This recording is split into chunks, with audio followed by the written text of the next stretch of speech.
بسم الله الرحمن الرحيم إن الحمد لله نحمده ونستعينه ونستغفره ونعوذ بالله من شرور أنفسنا وسيئات أعمالنا من يهده الله فلا مضل له ومن يضلل فلا هادي له وأشهد أن لا إله إلا الله وحده لا شريك له وأشهد أن محمدا عبده ورسوله. معزز خواتین و حضرات، رمضان صرف اکیلا روزے کا نام نہیں ہے. بڑی توجہ کے ساتھ بات سنیے گا. رمضان کے دوران اکیلا روزہ ہی عبادت نہیں. دو حدیثیں سنیے.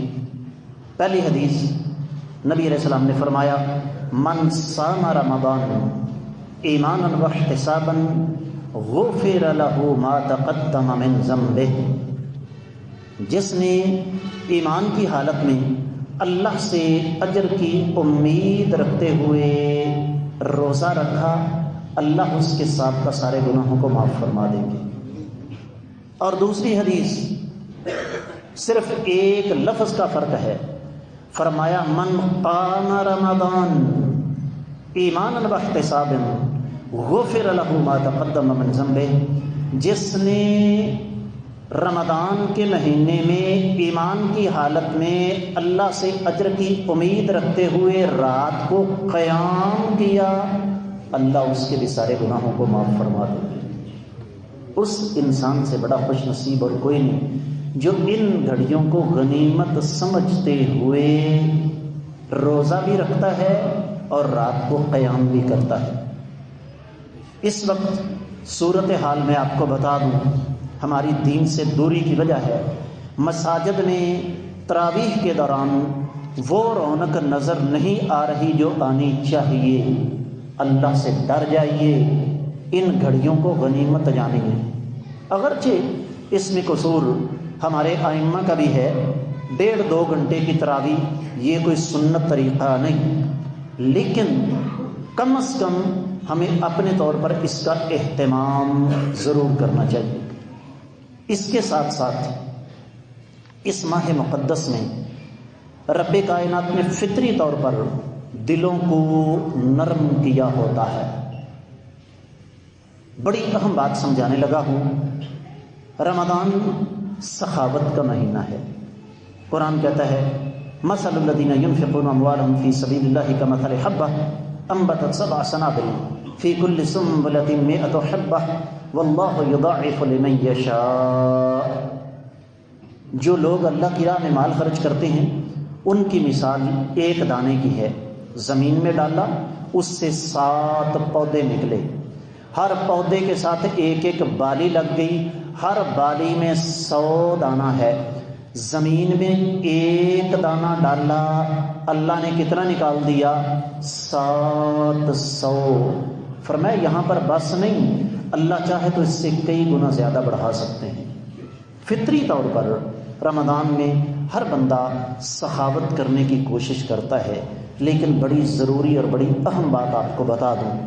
ایک محتاط اندازے کے مطابق وطن عزیز پاکستان میں بھیک مانگنے والوں کی تعداد 3.80 کروڑ ہے، اور ان میں اصل حقداروں کی تعداد 10 لاکھ بھی نہیں ہے. جملہ نوٹ کیجئے، میں پہلے بھی کہہ چکا ہوں، دوبارہ کہہ رہا ہوں. کھول دیں جی تہ خانہ، لیکن بچوں کو اندر نہ جانے دیں. بھائی خالد جی، آپ نے ذرا خاص خیال رکھنا ہے، پہلے اگلی صف مکمل کروائیے گا. توجہ کیجئے، 24 کروڑ کی آبادی میں 3.80 کروڑ بکاری ہے، اور سارے ہٹے کٹے. اور اگلی بات آپ کو پریشان کر دے گی، یہ ظالم ایک دن کا 31 ارب روپیہ ہماری جیبوں سے نکالتے ہیں. جملہ نوٹ کیجئے، بھول نہ جاؤں. حقدار ملتا نہیں، حقدار تلاش کرنا پڑتا ہے. اس ماہ مقدس میں سخاوت کیجئے. رب کائنات سب کو توفیق عطا فرمائے، آمین کہہ دو. لیکن حقداروں تک پہنچائیے. یہ بھیک مانگنے والوں کو پیسے دے کے نہ صرف یہ کہ ثواب نہیں بلکہ الٹا گناہ ہے۔ اور آخری بات جو پچھلے جمعے میں کہی تھی پھر دوہرا رہا ہوں، اپنے اوقات کار کو منظم کیجیے۔ حدیث مبارکہ ہے نا، نبی علیہ الصلوۃ والسلام نے ارشاد فرمایا بد نصیب ہے وہ شخص جس نے رمضان کو پایا اور اس ماہ مقدس کی قیمتی ساعتوں سے فائدہ اٹھا کے اپنے گناہ معاف نہ کروا سکا۔ وہ جی میرے کو روزہ نہیں رکھا جاتا، کون کہتا نہیں رکھا جاتا؟ تجھے آج ڈاکٹر کہہ دے کہ اگلے 12 گھنٹے کے لیے تیرے اوپر کھانا پینا حرام اور منع ہے، اپنی ایمانداری سے بتائیے پرہیز کرے گا یا نہیں کرے گا؟ اس لیے ان ساعتوں سے فائدہ اٹھائیے، راتیں جاگ کر نہیں، تراویح کے بعد جا کر سو جائیں، صبح وقت پر اٹھیں۔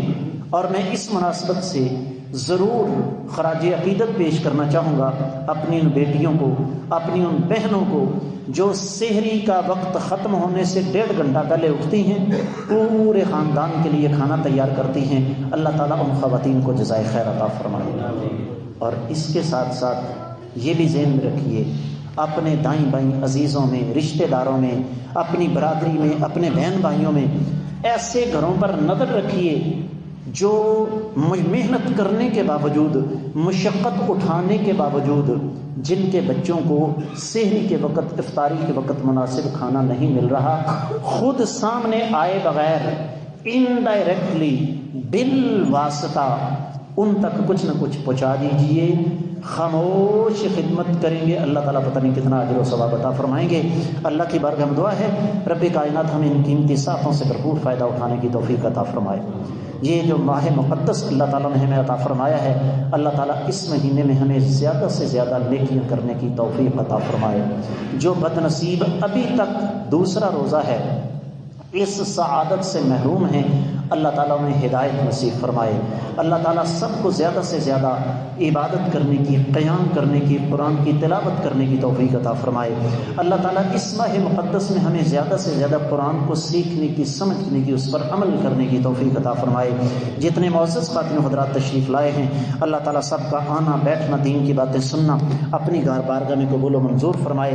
جتنے اہل ایمان، اہل توحید بیمار یا زخمی، اللہ تعالیٰ سب کو شفائے کاملہ عاجلہ عطا فرمائے۔ جو اس دنیا سے جا چکے ہیں، اللہ تعالیٰ قبر کے عذاب سے، قبر کی سختی سے ان کو رہائی نصیب فرما کر کروٹ کروٹ ان کو جنت نصیب فرمائے۔ اللہ تعالیٰ مظلوم مسلمانوں کی مدد فرمائے۔ وطن عزیز پاکستان سمیت عالم اسلام کی اللہ تعالیٰ حفاظت فرمائے۔ رب کائنات وطن عزیز پاکستان سمیت عالم اسلام کو کفر پر غلبہ نصیب فرمائے۔